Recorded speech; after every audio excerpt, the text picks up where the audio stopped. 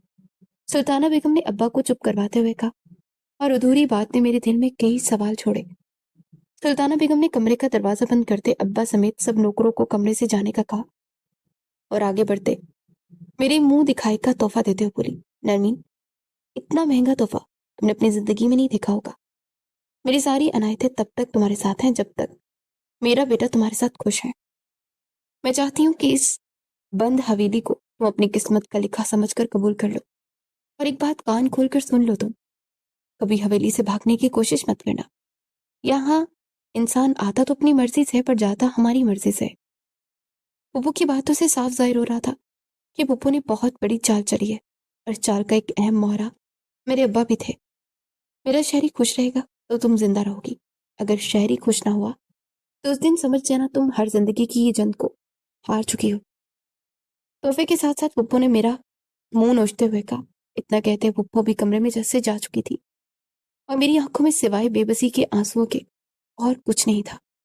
ابھی اور کون سے راز تھے جو کھلنے والے تھے؟ میں اپنی پھپھو کی باتوں میں بے حد پریشان تھی۔ ایک بات کان کھول کر سن لو، میں اصولوں کی بہت پکی ہوں۔ اگر میری مرضی کے خلاف گئی تم تو ایک بات یاد رکھنا، میں بھول جاؤں گی کہ تم میرے بھائی کی بیٹی ہو۔ یہ وہ دھمکی تھی جسے سننے کے بعد مجھے یقین ہو گیا تھا کہ میری زندگی کی ڈور اب پھپھو کے ہاتھوں میں ہے۔ میرا مجھ سے اب کوئی اختیار نہیں رہا۔ زہر اگلتے سلطانہ بیگم کمرے سے جا چکی تھی اور میں آنکھوں میں آنسو لیے اپنی خالہ کو یاد کر رہی تھی. کہاں ہے خالہ آپ؟ اب تو کبھی مجھے دھوپ نہیں لگنے دیتی تھی. آج دیکھیں آپ کی محبت نازوں سے پلی بیٹی کس حال میں ہے. میں خون کے آنسو رو رہی تھی. ابھی تک میں اس بات سے انجان تھی کہ میرے ساتھ میرے اپنوں نے اس دن کار چال کیا چلی ہے. جیسے جیسے وقت گزر رہا تھا میری دل کی دھڑکنیں تیز ہوتی جا رہی تھی. ابھی میں اسی کشمکش میں تھی کہ کمرے میں 3 لوگ داخل ہوئے، جس میں سے ایک دلہا تھا اور 2 لوگ وہ تھے جنہوں نے اپنے سہارے سے دلہے کو. تو ویورز آپ سوچ رہے ہوں گے کہ یہ پھر سے آ گئی ہمیں چینل کا سبسکرائب کہنے کے لیے کہ چینل کو سبسکرائب کر دیں. تو جناب یوٹیوب بھی ہمیں یہ یاد دلاتا رہتا ہے کہ آپ کہانیاں سناتے رہتے ہیں لوگوں کو اور لوگ آپ کو سبسکرائب نہیں کر رہے. تو اس وجہ سے ہم آپ کو ریکویسٹ کرتے ہیں اور یوٹیوب کی پالیسی ہے کہ ہمیں آپ سے ملنا ضروری ہے. تو ہمارے چینل کو سبسکرائب کریں، یہ ہماری سپورٹ ہے، اس سے ہم گرو کریں گے اور آپ کے لیے اور زیادہ محنت کر سکیں گے. تو کہانی کے آئیں دوسرے حصے کی جانب چلتے ہیں. تھاما ہوا تھا. گرتے سنبھلتے ہوئے شہری کو بیڈ تک لائے تھے. یہ شاید وہ آخری راز تھا جو مجھ پر قیامت بن کے ٹوٹا تھا. منہ سے رالیں ٹپک رہی تھی، ہاتھوں میں کھلونا تھا، بال بکھرے ہوئے تھے اور وہ کسی چھوٹے بچے کی طرح ضد کر کے سامنے کا منظر دیکھ کر مجھے کچھ سمجھ نہیں آ رہی تھی کہ آخر میرے ساتھ یہ ہو کیا رہا ہے. تبھی سلطانہ بیگم کی روبدار آواز کمرے میں گونجی. یہ میرا بیٹا ہے اور تمہارا شوہر ہے شہری. پھپھو کی آواز نے دل کے دروازوں کو میرے ہلا کر رکھ دیا. میرے رونگٹے کھڑے ہو گئے. میں اپنی کپ کپاتی آواز میں بولی، مگر پھپھو یہ تو پاگل ہے. یہی کہنا چاہتی ہوں پاگل ہے؟ میری بات پر غصے سے ریئیکٹ کرتے پھپھو نے کہا، ہاں یہی بات سچ ہے کہ میرا بیٹا شیری قد کاٹ میں عمر میں سے تو بڑا ہے، مگر ذہن سے آج بھی 3 سال کا وہ ضدی اور معصوم بچہ ہے. کیا؟ پھپھو کی اس انکشاف سے میں تلملا کر اٹھی. کیا آپ کیا کہہ رہی ہیں؟ آپ نے میری شادی ایک ذہنی مریض، ایک پاگل سے کروا دی؟ میری روح تک کانپ گئی تھی. تکلیف سے میں چلا اٹھی تھی. میں اس شادی کو نہیں مانتی. میں اپنے ابا سے آپ کی شکایت کروں گی. میں زاروں کی طرح رو رہی تھی اور تڑپ کر وہ رہ گئی تھی. میں ایک پل کے لیے میں نہیں رکوں گی یہاں. جیسے میں روتے ہوئے دروازے کی طرف مڑی، سلطانہ بیگم نے مجھے بازو سے دبوچتے کہا، خبردار جو یہاں سے ایک قدم بھی باہر نکالا. تمہاری شادی ہو چکی ہے اور آج سے تم یہی رہو گی. اور ایک بات نہ سن لو، تم کیا بتاؤ گی اپنے باپ کو؟ وہ اس حقیقت سے بہت اچھے سے طرح سے واقف ہے. یہاں سے نکل کر تم کہاں جاؤ گی؟ اپنے باپ کے پاس؟ اس باپ کے گھر جس نے تمہاری زندگی کا سودا چند روپے کے لیے کر دیا. یہ بات سن کر میری آنکھیں حیرت سے پھیل گئی. میرا سر چکرا گیا. میں نے تڑپتے ہوئے کہا، نہیں نہیں، یہ جھوٹ بول رہے ہیں آپ. ایسا نہیں ہو سکتا. میرے ابا بے حس نہیں ہو سکتے، اپنی بیٹی کا سودا نہیں کر سکتے.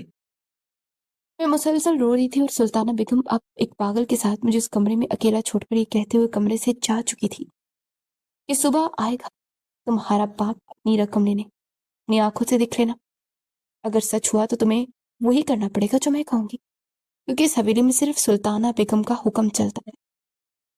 اپنی خوشیوں کا جنازہ لیے ساری رات میں کمرے کے کونے میں ڈری سہمی بیٹھی رہی. جاننے کے بعد اس خوف نے میری آنکھوں سے نیند چھین لی تھی.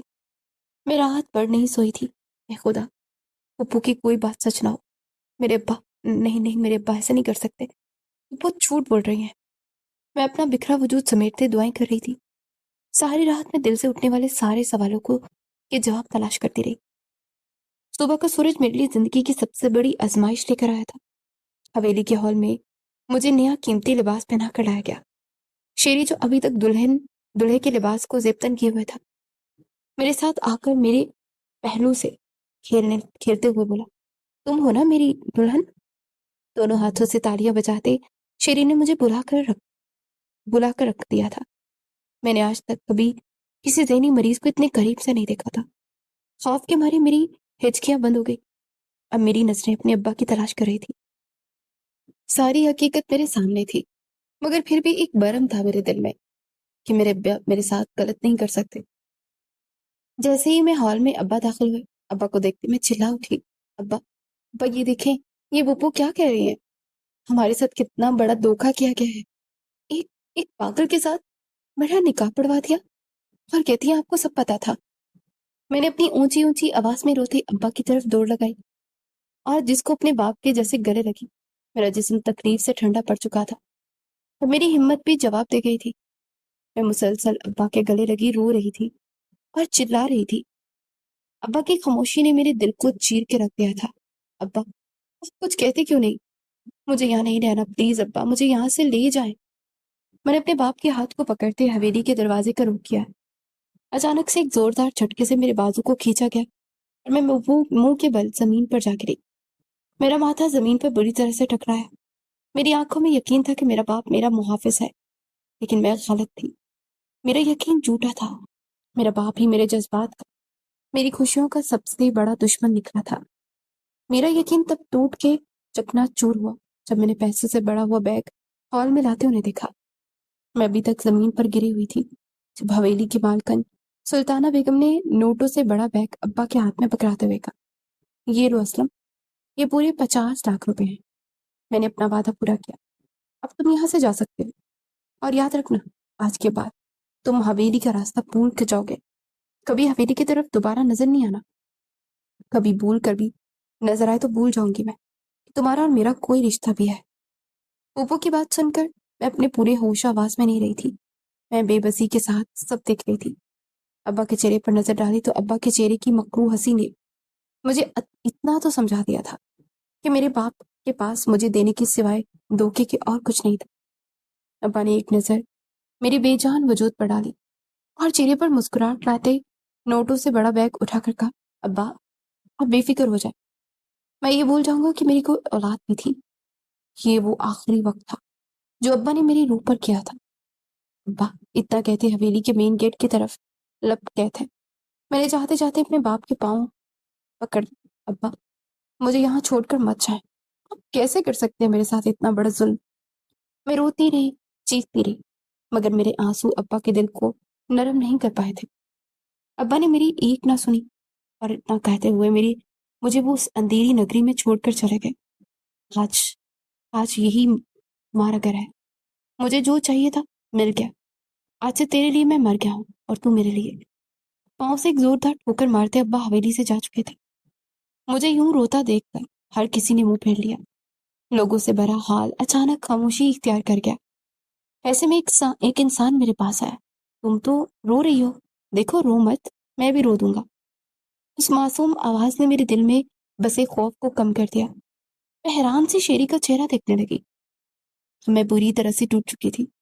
قسمت کا لکھا سمجھ کر میں نے خود کو خواہشوں کو مار دیا تھا۔ اب مجھے شیری سے خوف نہیں آتا تھا، نہ ہی میں اس سے ڈر کر کہیں چھپتی تھی۔ شیری کی مکمل ذمہ داری کے ساتھ ساتھ حویلی کا پورا کام بھی میرے نازک کندھوں پر آ گیا تھا۔ میں شیری کے غصے میں اکثر خوفزدہ ہو جاتی تھی۔ آہستہ آہستہ میں شیری کے رویے کو سمجھنے لگی۔ وہ بھی پیار کا توجہ کا بھوکا تھا۔ میرے پاس اب کچھ تھا نہ ہی کوئی امید، نہ کوئی ایسا راستہ جس پر چل کر میں اس قید سے آزادی حاصل کر لیتی۔ میں نے خود کو شیری کے لیے وقف کر دیا۔ گھر کا سارا کام میں کرتی۔ شیری کی حالت کو دیکھتی تو مجھے کہیں نہ کہیں پھپھو کی غلطی نظر آتی۔ دولت کے نشے میں وہ اس قدر اندھی ہو چکی تھی کہ اپنا اکلوتا بیٹا بھی انہیں نظر نہیں آتا تھا۔ کچھ وقت گزرنے کے بعد حویلی کا ماحول مجھے کچھ عجیب سا لگنے لگا۔ وقت گزرنے کے ساتھ ساتھ میں یہ جان چکی تھی کہ اس گھر میں کسی کو کوئی اہمیت نہیں ہے سوائے سلطانہ بیگم کے۔ یہاں تک کہ شیری کے لیے بھی سلطانہ بیگم کا رویہ کچھ اچھا نہیں تھا۔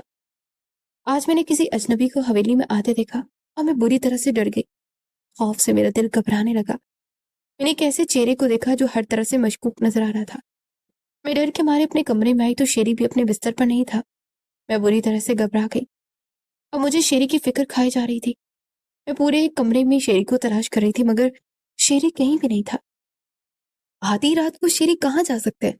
پھپھو کو اگر پتہ چل گیا کہ شیری اپنے کمرے میں نہیں تو پھپھو میرا کیا حال کریں گی؟ اس خوف سے میرا پورا جسم کانپ رہا تھا۔ روتے ہوئے خوف کے مارے میں بیٹھ کے قریب بیٹھی تو سنسنی سے کسی نے میرا دوپٹہ کھینچا۔ میری جان ہتھیلی پہ آ گئی۔ میں نے ڈرتے ہوئے بیڈ کے نیچے دیکھا تو مجھے کچھ نظر آیا۔ پہلے تو میں بری طرح ڈر گئی، پھر میں نے غور کیا تو بیڈ کے نیچے کوئی اور نہیں بلکہ شیری تھے۔ تو میری جان میں جان آئی۔ میں نے ہاتھ آگے بڑھاتے ہوئے کہا، شیری آپ یہاں کیوں چھپے ہیں؟ باہر آئے پلیز۔ میری آواز سے شیری پریشان ہو رہے تھے۔ میں اتنا تو سمجھ گئی تھی کہ شیری بھی کسی سے ڈر کر ہی بیڈ کے نیچے چھپے ہیں، مگر کس سے؟ یہ سوال میرے دل کی دیواروں پر بار بار دستک دے رہا تھا۔ میں نے بہت مشکل سے شیری کو باہر نکالا۔ شیری کی حالت پر مجھے ترس بھی آتا۔ میں نے شیری کے سامنے ہاتھ بڑھاتے ہوئے کہا، کیا آپ اور میں اچھے دوست بن سکتے ہیں؟ میرے سوال پر شیری نے مسکراتے ہوئے میرے ہاتھ کو مضبوطی سے تھام لیا۔ میں اتنا تو سمجھ گئی تھی کہ شیری اپنے سائے سے بھی گھبرا جاتے تھے۔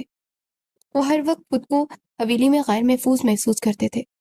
حقیقت کو جاننے کے لیے مجھے شیری کے دل میں اپنا مقام بنانا تھا کہ وہ اپنے ہر ڈر، ہر خوف کی وجہ مجھ سے بتاتے مجھے اور گھبراتے نہ۔ مہینے میں 2 دن ایسے ہوتے تھے جب شیری کو مجھ سے یہ بھی کہتے ہوئے دور کر دیا جاتا تھا کہ شیری کو علاج کے لیے حویلی سے باہر ہاسپٹل لے کر جانا ہے۔ میں جتنا حویلی کی اس پہیلی کو سلجھنا چاہتی تھی، اتنی ہی یہ پہیلی مجھے الجھا کر رکھ رہی تھی۔ ویسے تو حویلی میں بہت سے نوکر چاکر ہوتے ہیں، مگر حویلی کی ساری ذمہ داری مجھ پر نبھائی جاتی۔ اسپیشل ان 2 دنوں میں جب شیری کو غائب کیا جاتا، مجھے شیری کی عادت ہو گئی تھی، اور جب جب پپو مجھ پر سختی کرتی، شیری اپنی معصومیت اور بیماری کی آڑ میں ہی صحیح مجھے مگر میری ڈھال بن جایا کرتے۔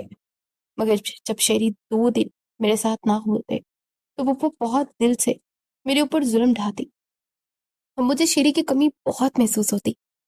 ایک روز شیری اپنی پسندیدہ گاڑی کے ساتھ کھیل رہے تھے کہ ان کی پسندیدہ گاڑی میرے پاؤں کے نیچے آ کر ٹوٹ گئی۔ وہ کھلونا شیری کا سب سے فیورٹ کھلونا تھا۔ جب وہ ٹوٹا تو شیری نے رو رو کر پوری حویلی کو سر پر اٹھا لیا۔ میں نے وہ کھلونا نہیں توڑا تھا، بلکہ ایک پل کے لیے مجھے ایسا محسوس ہوا جیسے شیری نے جان بوجھ کر وہ کھلونا میرے پاؤں کے نیچے دیتے ہوئے توڑا ہو۔ پپو کے ڈر سے میں نے شیری کو سمجھانے کی بہت کوشش کی، مگر شیری اب کی بار مجھ سے ہی کنٹرول نہیں ہو رہے تھے۔ شور سنتے سلطانہ بیگم نے ہنگامہ کھڑا کر دیا۔ یہ کہتے ہوئے پپو نے مجھے بہت مارا کہ تم نے شیری کا کھلونا جان بوجھ کر توڑا ہے۔ حیرت کی بات تو یہ تھی کہ شیری جو میرے ساتھ اتنے مانوس ہو گئے تھے کہ جب بھی پپو مجھے مارنے لگتی تو شیری مجھے پپو کی مار سے بچا لیا کرتے تھے۔ آج ایسا کیا ہو گیا تھا کہ ایک معمولی سے کھلونے کی خاطر شیری رو رو کر پپو سے شکایت کر رہے تھے۔ میں نے سمجھانے کی کوشش کی تو شیری نے مجھ پر حملہ کرتے ہوئے کہا، گندی ہو تم اچھی دوست نہیں ہو۔ شیری کی بات نے مجھے اندر سے توڑ دیا۔ مجھے سمجھ نہیں آ رہا تھا کہ شیری اتنا غصہ کیوں کر رہے ہیں۔ مجھے تو یہ لگنے لگا تھا کہ میری توجہ شیری کو ٹھیک کرنے لگی ہے، مگر میں غلط تھی۔ شیری کا پاگل پن کبھی ٹھیک نہیں ہو سکتا تھا۔ پپو نے زہر اگلتے حکم سنایا اور مجھے سزا کے طور پر ایک اندھیرے کمرے میں قید کر دیا۔ میں روتی رہی، سب سے معافی مانگتی رہی، مگر کسی نے مجھ پر ترس نہ کھایا۔ مجھے اندھیرے سے خوف آتا ہے، پلیز مجھے کوئی یہاں سے نکالو، خدا کے لیے میں مر جاؤں گی۔ شیری مجھے معاف کر دے، دوبارہ کبھی ایسا نہیں ہوگا۔ میں آواز دیتی رہی، لیکن میری درد بھری آواز حویلی کی کال کوٹری میں کہیں دب کر رہ گئی۔ اگلے دن میں سزا میں کوئی کمی میرے نہیں آئی تھی۔ بھوک کے مارے میری حالت غیر ہونے لگی۔ میں نے ہمت کی اور اس قید خانے سے نکلنے کا راستہ تلاش کرنے لگی۔ تبھی ایک سایہ مجھے اپنے ارد گرد منڈلاتا ہوا دکھائی دیا۔ میں نے کانپتی آواز میں کہا، کون ہے وہاں؟ مجھے میرے سوال کا کوئی جواب نہ ملا۔ کچھ دیر بعد کال کوٹری کا دروازہ کھولا اور ایک نقاب پوش مجھے دکھائی دیا، مگر وہ کمرے کے اندر داخل نہیں ہوا تھا۔ بس ایک آواز میرے کانوں میں پڑی، بھاگ جاؤ یہاں سے۔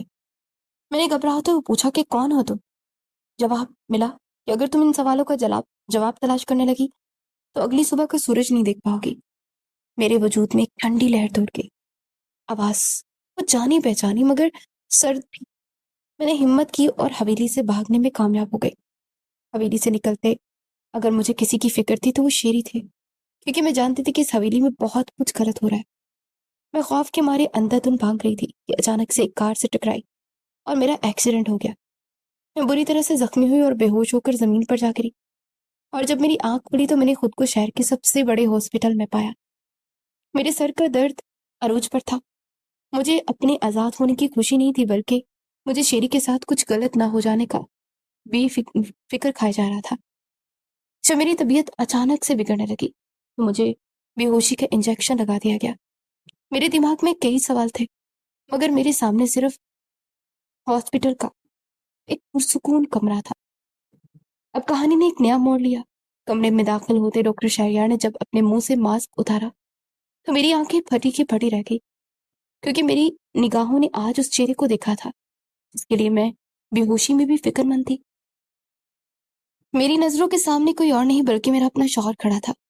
ڈاکٹر شہریار، ٹیسٹ کی رپورٹ آ گئی ہے، ایک آواز کمرے میں گونجی جس نے مجھے گہرا صدمہ پہنچایا۔ شہری اور ایک نامور ڈاکٹر! میرا دماغ کچھ بھی سوچنے کی صلاحیت کھو چکا تھا۔ ان سوچوں نے مجھے اپنے گھیرے میں لے لیا۔ میں مسلسل شہریار کی طرف دیکھ رہی تھی۔ دماغ پر کئی سوالات کسی ہتھوڑے کی طرح چوٹ لگا رہے تھے، اور اب میں سچ جاننا چاہتی تھی۔ آپ روم سے باہر جائیں، مجھے مس نرمین سے کچھ بات کرنی ہے۔ ڈاکٹر شہریار نے میرے چہرے کی طرف بے چینی کو دیکھتے ہوئے کہا۔ سب روم سے جا چکے تھے، اب کمرے میں صرف شہریار اور میں تھے۔ کچھ دیر کے لیے شہریار مجھے دیکھتے رہے اور ہم دونوں کے درمیان خاموشی برقرار رہی۔ یہ سب کیا ہے؟ میرے ایک سوال نے خاموشی کا تسلسل توڑا۔ میں جانتا ہوں کہ تم مجھے یہاں دیکھ کر بہت حیران ہو۔ تمہارے چہرے کی پریشانی دیکھ کر میں چاہتا ہوں کہ تم اپنی ساری حقیقت سے آگاہ کیا جائے۔ شہریار کی بات سن کر میں ابھی تک کچھ بھی نہیں سمجھ پائی تھی۔ میرا نام تو تم جانتی ہو، تمہارا اور میرا رشتہ کیا ہے، مجھے تمہیں یہ بھی بتانے کی ضرورت نہیں ہے۔ ہاں، بات ایسی راز ہے جسے تم نہیں جانتی، مگر جاننا ضرور چاہتی ہو۔ اس نے گہری نظر مجھ پر ڈالتے ہوئے کہا۔ سب سے پہلا سچ یہ ہے کہ میں ایک نامور ڈاکٹر ہوں اور میں نیورو سرجن ہوں، اور یہ ہاسپٹل بھی میرا ہے۔ شہریار کی بات سن کر مجھے اپنے کانوں پر یقین نہیں آ رہا تھا۔ یہ سب سن کر میں سکتے میں جا چکی تھی۔ میری آنکھوں میں آنسو کا سمندر تھا جو آنکھوں کی کھڑکیاں پار کر کے میرے رخسار پر آ پہنچا تھا۔ اتنا بڑا سچ آپ نے مجھ سے چھپایا؟ اگر یہ سچ ہے تو وہ کیا تھا جو حویلی میں نے دیکھا؟ یہ کہتے ہوئے میں پوٹ پوٹ کر رونے لگی۔ شہریار نے پاس پڑے ٹیبل سے گلاس کا پانی کا اٹھایا اور میرے آگے ہاتھ بڑھاتے ہوئے کہا، پلیز نرمین، پہلے پوری بات سن لو۔ اگر تمہیں لگے میں غلط ہوں تو تم جو سزا دو گی مجھے منظور ہوگی۔ تم سچ نہیں جانتی۔ میں چاہتا ہوں کہ کوئی بھی حتمی فیصلہ کرنے سے پہلے ایک بار میری بات سن لو۔ شہریار نے تڑپتے ہوئے کہا اور میں مسلسل رو رہی تھی۔ شہریار نے میری طرف دیکھا۔ کس پر یقین کروں میں؟ مجھے تو آج تک یہی سمجھ نہیں ہے کہ اس دنیا میں آخر میرا اپنا ہے کون۔ کہتے ہوئے میرے ابا کو ظلم یاد آیا مجھے، جو چند روپے کے لیے انہوں نے مجھ پر ڈھایا تھا۔ میں نے شہریار کی طرف دیکھا۔ آپ تو میرے سب سے اچھے دوست تھے، آپ نے مجھے دھوکہ دیا، میرے ساتھ کیا کیا؟ ظالم ظلم نہیں ہوتے رہے آپ کی آنکھوں کے سامنے؟ میں نے پھپھو کے ہر ظلم سہے اور آپ خاموشی سے تماشا دیکھتے رہے۔ میری زندگی کو مذاق بنا دیا آپ سب نے مل کر۔ میرے صبر کا پیمانہ لبریز ہو چکا تھا۔ شہریار خاموشی سے سب سنتے رہے اور میں آنسو بہا بہا کر اپنے ساتھ ہوئے ظلموں کا حساب مانگتی رہی اور اپنے دل کی ساری بڑاس نکالنے لگی۔ جب میں نے ابھی شہریار کو خاموش پایا تو میں نے ایک فیصلہ کیا۔ میں نے ہمیشہ کے لیے شہریار کو چھوڑنے کا فیصلہ لیتے ہوئے کہا، میں اب حویلی نہیں جانا چاہتی، میں اپنی خالہ کے گھر جانا چاہتی ہوں۔ ایک نیکی کر دے مجھ پر، خدا کے لیے مجھے میری خالہ کے یہاں پہنچا دے۔ میں آپ کے آگے ہاتھ جوڑتی ہوں، پلیز، میں آپ کا یہ احسان کبھی نہیں بھولوں گی۔ اب کی بار میری باتوں نے شہریار کے دل پر وار کیا۔ شہریار کی آنکھوں میں آنسو تھے، وہ مجھ سے بے انتہا محبت کرنے لگے تھے۔ اپنے دل پر پتھر رکھتے شہریار نے مجھ سے کہا، مجھے منظور ہے، میں جانتا ہوں کہ میں چاہے کچھ بھی کہہ لوں، تم اب مجھ پر یقین نہیں کرو گی۔ سب کے ساتھ ساتھ میں نے بھی تمہارا دل دکھایا ہے، میں نے بھی نہ چاہتے ہوئے تمہیں دھوکہ دیا ہے۔ میری بس اتنی التجا ہے کہ کچھ وقت دے دو مجھے تمہارے ساتھ کی ضرورت ہے نرمین۔ میں نے حیران ہوتے ہوئے کہا اور ان کی طرف دیکھا اور کہا، کیسا ساتھ، کیسی ضرورت؟ میرا کام ہو جانے کے بعد میں وعدہ کرتا ہوں تمہیں تمہاری خالہ تک پہنچانے کی ذمہ داری میری ہے۔ تمہارا جو فیصلہ ہوگا مجھے منظور ہوگا۔ مجھے میرے سوال کا جواب نہیں ملا۔ میں نے منہ پھیرتے ہوئے سختی سے کہا۔ تب بھی شہریار میرے قریب آئے اور کہنے لگے، تمہارے ہر سوال کا جواب تمہیں ملے گا، بس ایک بار پورا سچ جان لو پلیز۔ شہریار نے آج اس راز سے پردہ اٹھایا جو کہ کئی سالوں سے ان کے دل میں دفن تھا۔ اپنی کہانی بتاتے شہریار کمرے میں رکھے صوفے پر جا کر بیٹھ گئے اور ایک لمبی سانس لیتے ہوئے بولے، میں بہت چھوٹا تھا جب میری ماں کا انتقال ہو گیا۔ یہ ایک اور دھچکا تھا جو میرے دل پر لگا۔ میری آنکھیں عبرت اور حیرت سے پھیل گئی۔ گھبراؤ نہیں، آج تم جو بھی سنو گی وہ سچ ہی ہوگا۔ اتنا کہتے ہوئے شہریار صوفے سے اٹھ کر کھڑکی کی طرف جا کر کھڑے ہوئے۔ میرے ابا مجھ سے بے پناہ محبت کرتے تھے۔ اماں کے انتقال کے بعد سب نے ابا سے بہت کہا کہ ابا کو دوسری شادی کر لینی چاہیے۔ کاروبار وسیع تھا، رشتوں کی کوئی کمی نہیں تھی، مگر ابا محبت تقسیم نہیں کرنا چاہتے تھے۔ ابا ہمیشہ ایک ہی بات بولتے کہ شہریار میری محبت کی نشانی ہے۔ میں کیسے ایک سوتیلی ماں کے ہاتھوں اپنی اس نشانی کو سونپ دوں؟ وقت گزرتا گیا، میں بھی باتیں سمجھنے لگا تھا۔ میرے ابا اور سلطانہ بیگم میرے ابا کے آفس میں کام کرتے تھے۔ اسلم نے تو ابا کی پیٹھ پر وار کیا اسلم ابا کے کاروبار کو اپنے جوئے کی نظر رکھنے لگا تھا۔ جب ابا کو یہ خبر ملی تو ابا نے اسلم کے خلاف سخت کارروائی کرنے کا فیصلہ کیا، مگر تمہاری پھپھو جس نے میرے اور میرے ابا کے سامنے ایک بہت اچھا امیج بنا رکھا تھا، معافی تلافی کرتے ریکویسٹ کی کہ میرے بھائی کو معاف کر دے، بھلے آپ اسلم کو کام سے نکال دے پر جیل میں مت بھیجیے گا۔ اس بن ماں کی بچی کا کیا ہوگا؟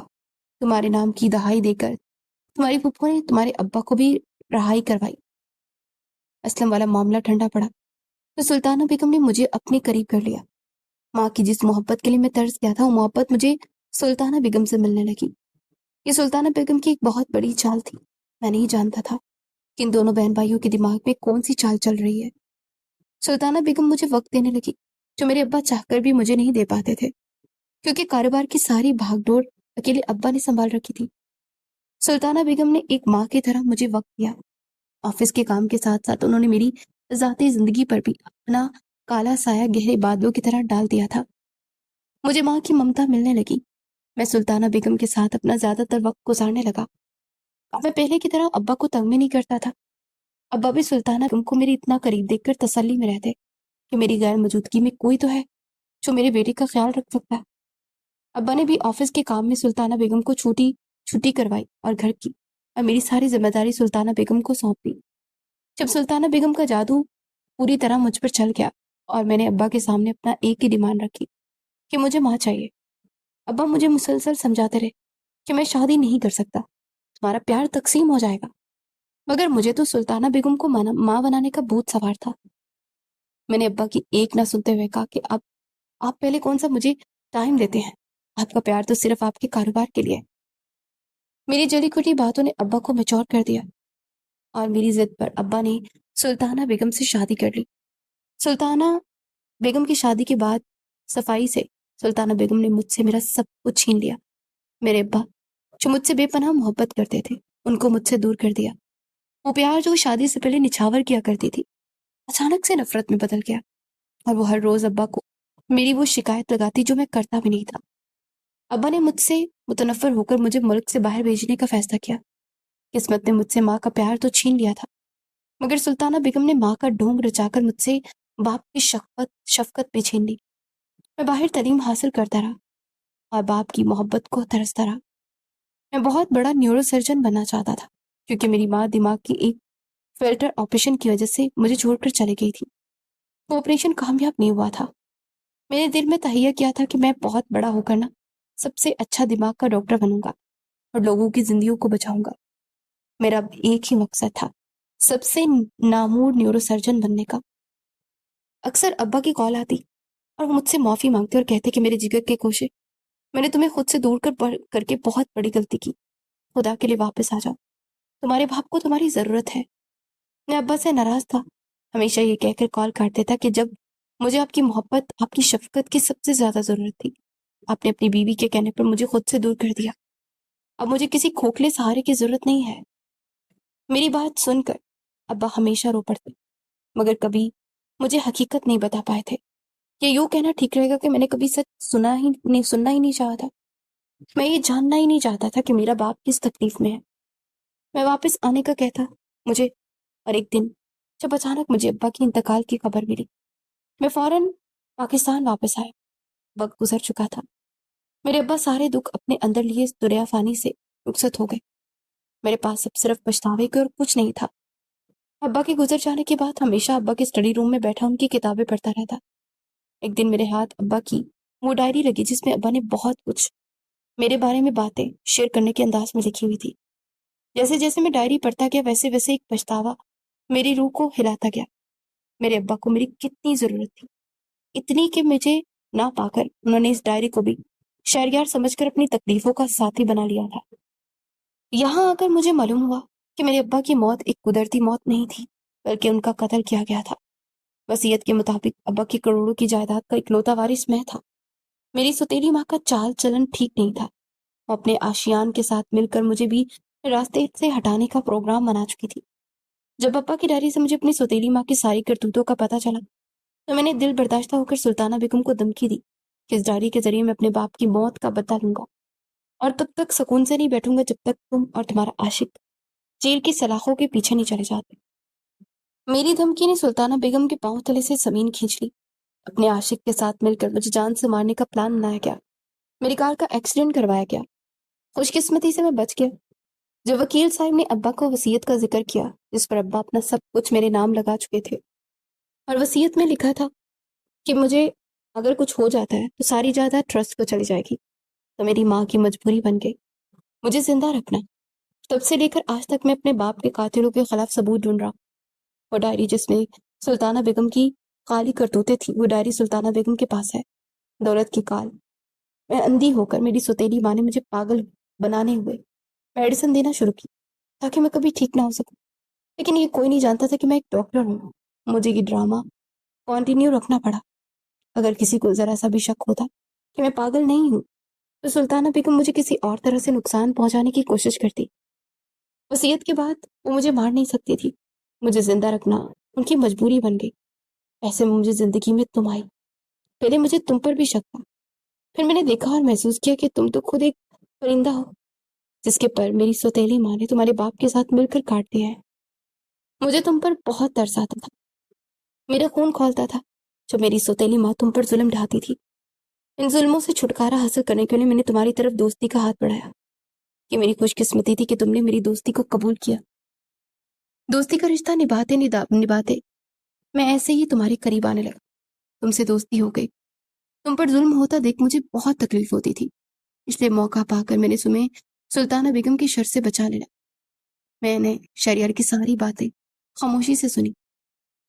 ایک بات مجھے سمجھ نہیں آئی، مہینے میں ایک بار آپ کو مجھ سے الگ رکھا جاتا تھا، وہ کیوں اور کہاں لے کر جاتے تھے آپ کو؟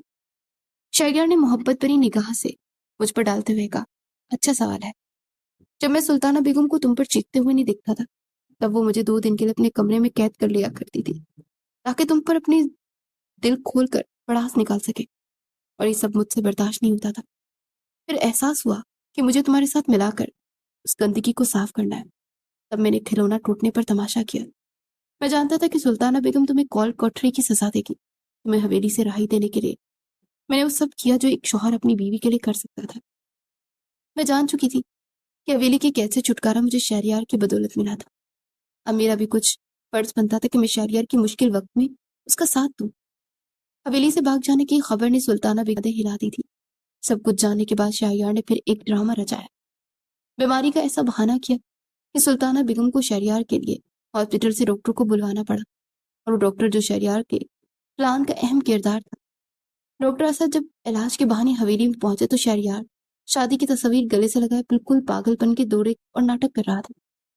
ڈاکٹر اسد نے پانی سے بڑا انجیکشن شہریار کو لگاتے ہوئے ان کے ہاتھ سے شادی کی البم پکڑی تو حیران ہوتے ہی سلطانہ بیگم سے کہنے لگا، معاف کیجیے گا بیگم صاحبہ، کیا میں جان سکتا ہوں کہ تصویر میں دلہن کا لباس پہنے لڑکی کون ہے، اور یہ شہریار صاحب کی کیا لگتی ہے؟